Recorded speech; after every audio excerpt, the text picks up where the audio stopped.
Hi, welcome to Fluketronic and welcome back to the Copper Flute series. So in recent videos we've talked about different scales and ways to do that on the Copper Flute. I got some feedback that some folks thought I was going a little bit too deep into theory for their liking.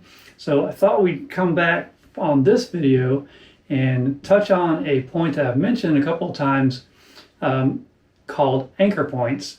And this is a way to really throw theory out the window and kind of a different approach to playing the Copper Flute that hopefully will feel natural to you without having to think too hard. So here's the thing. On the Copper Flute is based on the Shao, and if you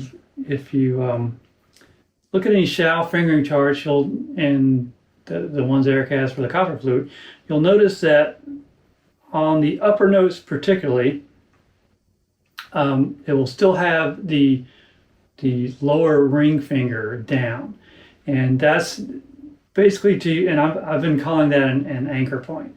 And the reason is that it just helps you stabilize the flute, particularly on longer flutes like this and heavier flutes.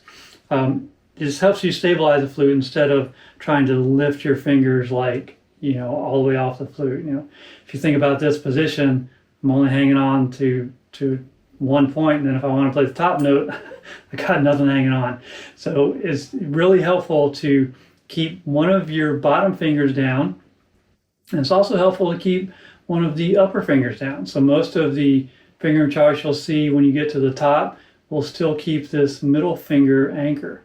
So that's the idea, is that if you don't have to think about notes or modes or all that, if you just remember what are your anchor points. So your anchor points are either going to be the middle finger or the ring finger on the bottom, or on the top it's going to be the middle finger or index finger. So let's take a look at different combinations of anchor points and what you can do with those. So the first one is if you use the top, middle, and bottom ring. All right, so this is going to be really the most common, and it's kind of the natural scale of the Copper Flute, but let's just see what that does.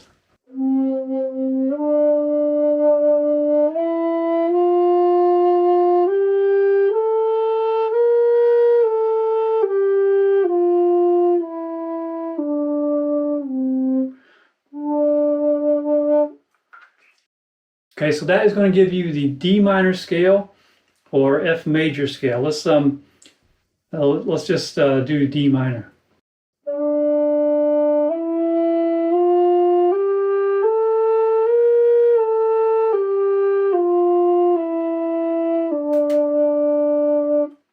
So if I start on D, I keep my ring anchor and top middle anchor, then all the other notes just fit, and I don't really have to think about what those notes are. So let's just take a look at that.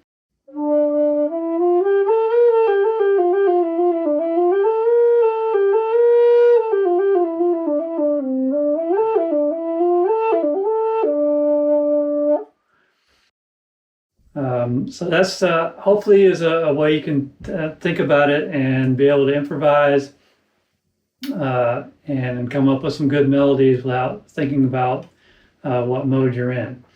Now let's take another combination. If instead we say top index finger and bottom middle finger, right? So kind of up one from the other scale. Again, bottom, middle, and top index. What that's going to give you is a C minor scale. Let's see what that sounds like.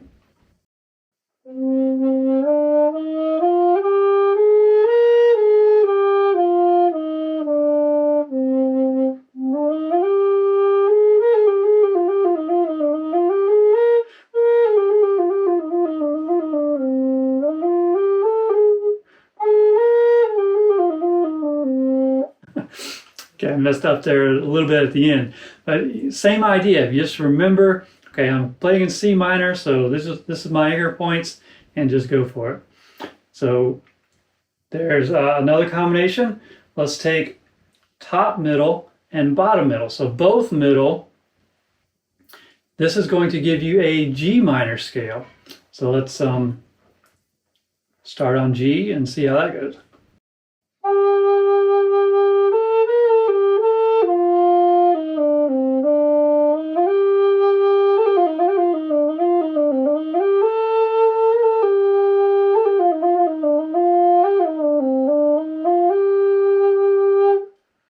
Okay, so you can see just 3 simple things to remember based on the key that you want to play in.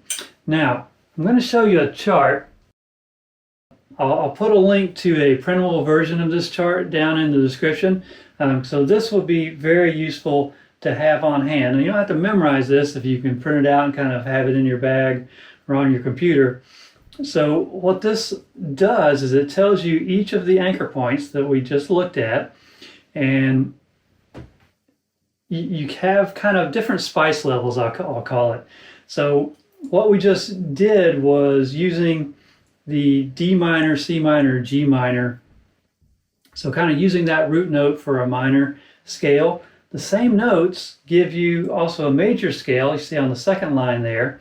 So you can get a kind of a natural major or natural minor. So I call that kind of the mild level. That's kind of your normal scale. If you just take that same anchor point and use a different starting point, then you can get different spice levels, right?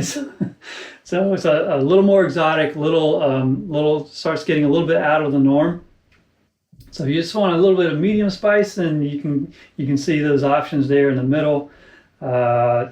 Getting a little bit more exotic, kind of medium hot there. You have lots more options. And at the bottom there, you've got kind of a really weird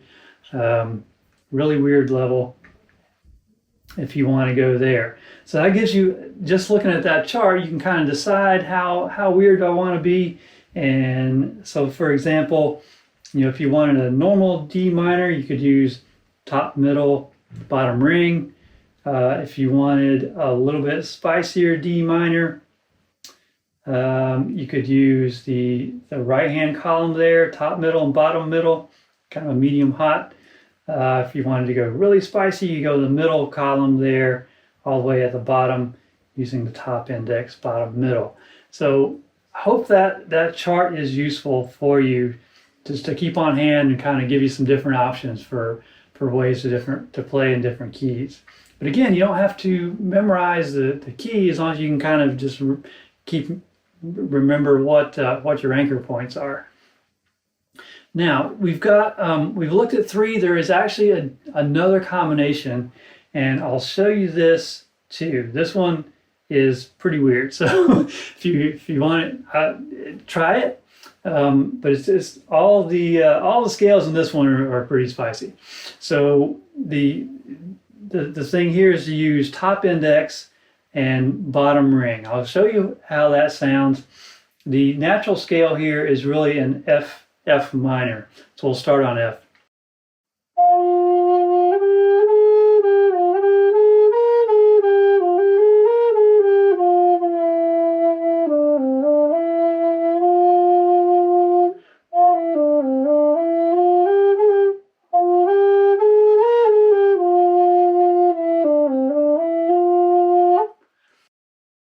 There is a name for this scale. I won't scare you too bad, but the name of the scale is the F melodic minor. So it's not the natural minor, it's called melodic minor. And it's kind of weird because really the top half sounds like a normal minor and the bottom half is almost major. So it's kind of half and half. It's definitely weird. And you get some of these other keys with that anchor point can really sound bizarre. But that may be what you need for a particular mood you're in or particular song you're trying to play. So I will give you that as an option. So 4 different anchor points and lots of different options, and hope that's useful to you. Let me know in the comments if this is something that does seem useful or just even more confusing. I don't know. But That's all for now. So thanks for watching, and catch you next time.